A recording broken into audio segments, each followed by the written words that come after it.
Medal दिलाने वाली Elisha Newman. आप में से कुछ लोग तो उन्हें जानते ही होंगे। एलिशा न्यूमैन ने ब्रॉन्ज मेडल दिलाने के बाद जो सच बताया, उन्होंने खेल जगत में भूकंप ला दिया। ओलंपिक तक पहुंचने का रास्ता ओनली फैंस से होकर गया था। हाँ, वही ओनली फैंस जिसे लेकर फुसफुसाहट होती है, भौहें बनती हैं।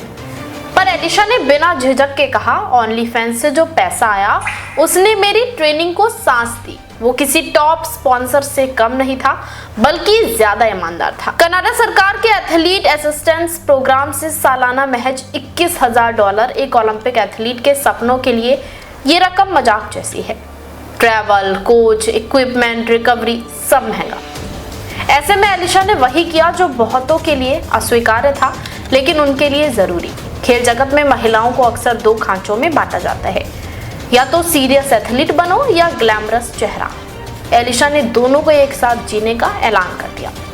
वो कहती है, मैंने तय किया कि मैं किसी एक पहचान में कैद नहीं रहूंगी। मेरी बॉडी मेरी है, मेरी छवि मेरी है और कमाई भी मेरी होगी। आरोप लगे ये महिला खिलाड़ियों को वस्तु बना रहे हैं। सवाल उठे, क्या ओलंपिक एथलीट को ऐसा करना चाहिए? एलिशा का जवाब और ज्यादा धमाकेदार था। अगर लोग मुझे देख रहे हैं तो मैं तय करूंगी कि मुझे कैसे देखें। मुझे सेक्सुअलाइज किया जाना कमजोर नहीं बनाता, मुझे ताकत देता है। उनके शब्दों में कोई शर्म नहीं, कोई सफाई नहीं, सिर्फ आत्मविश्वास था। लुक गुड, फील गुड मेरे लिए कोई स्लोगन नहीं, रणनीति है। अब मैं खुद को लेकर कॉन्फिडेंट होती हूँ तो मुझे हारना आसान नहीं होता। एलिशा न्यूमैन सिर्फ मेडल जीतने वाली खिलाड़ी नहीं रही, वो सिस्टम की पोल खोलने वाली आवाज बन गई जो खिलाड़ियों से देशभक्ति तो चाहता है लेकिन आजादी से डरता है। वो साबित करती हैं कि आज की महिला एथलीट देह और दिमाग दोनों की मालिक है। उनकी कहानी डॉक्यूमेंट्री बिग फेमिनिन एनर्जी का हिस्सा है, जहां गर्लहुड, सॉफ्ट लाइफ और आधुनिक स्त्रीत्व पर खुलकर बात होती है। लेकिन एलिशा की मौजूदगी इस बहस को और तेज कर देती है। क्या खिलाड़ी सिर्फ खेले या अपनी शर्तों पर जिए भी?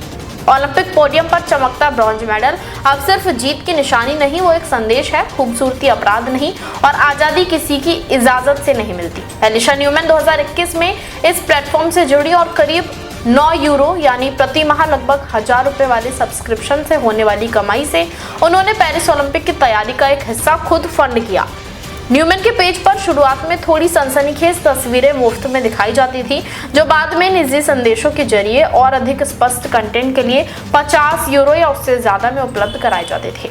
2024 की गर्मियों तक इस काम में उन्होंने €1,70,000 से अधिक की कमाई की थी। ओनली फैंस एक पेड सोशल मीडिया प्लेटफॉर्म है जहां क्रिएटर अपने कंटेंट के बदले सीधे फॉलोअर से पैसे लेते हैं। ये इंस्टाग्राम या यूट्यूब जैसा ही है, पर फर्क सिर्फ इतना है कि यहाँ कंटेंट देखने के लिए सब्सक्रिप्शन देना होता है और कमाई का 80% हिस्सा क्रिएटर को मिलता है।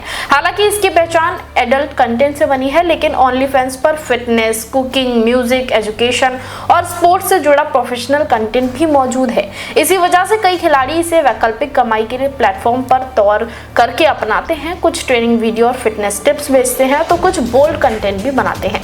ये पूरी तरह उनकी व्यक्तिगत पसंद पर निर्भर करता है। भारत में प्लेटफॉर्म अभी तक बहुत लोकप्रिय नहीं है और सामाजिक सांस्कृतिक कारणों से इसे लेकर झिझक और विवाद ज्यादा है, खासकर इसलिए क्योंकि खेल संगठनों और स्पॉन्सर्स इसे फैमिली फ्रेंडली नहीं मानते। आसान शब्दों में, ओनली फैंस एक ऐसा डिजिटल टूल है जहां कंटेंट का पूरा कंट्रोल क्रिएटर के पास होता है और फैन सीधे उसके काम के लिए भुगतान करते हैं। देश विदेश की तमाम बड़ी खबरों के लिए देखते रहें किनी टाइम्स। वीडियो को लाइक करें, चैनल को सब्सक्राइब करना ना भूलें।